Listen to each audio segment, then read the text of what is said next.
WagonR car છે જેમાં petrol engine છે. પેટ્રોલ એન્જિનમાં સ્પાર્ક પ્લગનો યુઝ થાય છે.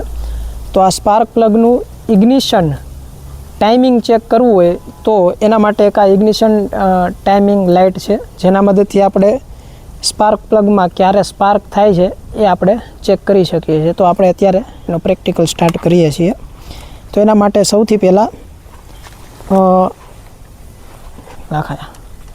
સૌથી પહેલાં ઇગ્નિશન લાઇટનું હું કનેક્શન કરું છું. તેમાં એક આ ક્લેમ્પ છે. ક્લેમ્પને સ્પાર્ક પ્લગ, આ જે 3 સ્પાર્ક પ્લગ છે એમાં કોઈ પણ એક સ્પાર્ક પ્લગના આ હાઈ ટેન્શન જે કેબલ છે એની સાથે આ ક્લેમ્પને લગાડવાનો છે. તો એને લગાડવા માટે આવી રીતના આ ક્લેમ્પ ખુલે છે અને એક અહીંયા માર્ક કરેલો છે કે પાવર જે ડાયરેક્શનમાં જતો હોય એ ડાયરેક્શનમાં ટૂંકમાં એરો રાખીને આપણે આને કનેક્શન આપવાનું છે.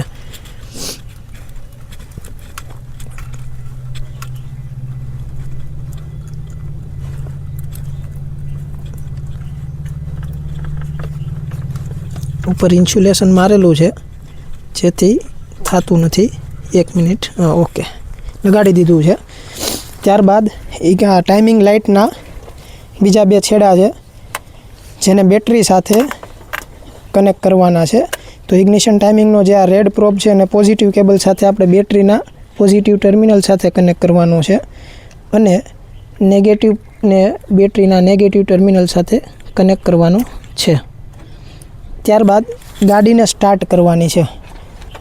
હવે આપણે ગાડી સ્ટાર્ટ કરશું. કરો ભાઈ ગાડી સ્ટાર્ટ. ગાડી સ્ટાર્ટ કરી છે. હવે આ ઇગ્નિશન ટાઈમિંગ લાઇટ છે તેનો આપણે નોબ દબાવવાનો છે.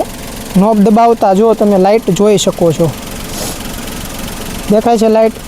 તો આ ઇગ્નિશન સ્પાર્ક પ્લગનું ઇગ્નિશન થાય છે એ પહેલાં ખબર પડે છે. ત્યારબાદ કેટલા ડિગ્રીએ થાય છે એ પણ આમાં આપને ખબર પડે છે. તો નીચેનો જે પોઇન્ટર છે તે 3 સિલિન્ડર માટેનું છે, ઉપરનું જે છે એ 4 સિલિન્ડર માટે છે. આપણે 3 સિલિન્ડરનું પેટ્રોલ એન્જિન છે. તો 3 સિલિન્ડરમાં 0 ડિગ્રી અને 15 ડિગ્રીની વચ્ચે એટલે જનરલ 9 થી 10 ડિગ્રીએ ઇગ્નિશન થાય છે.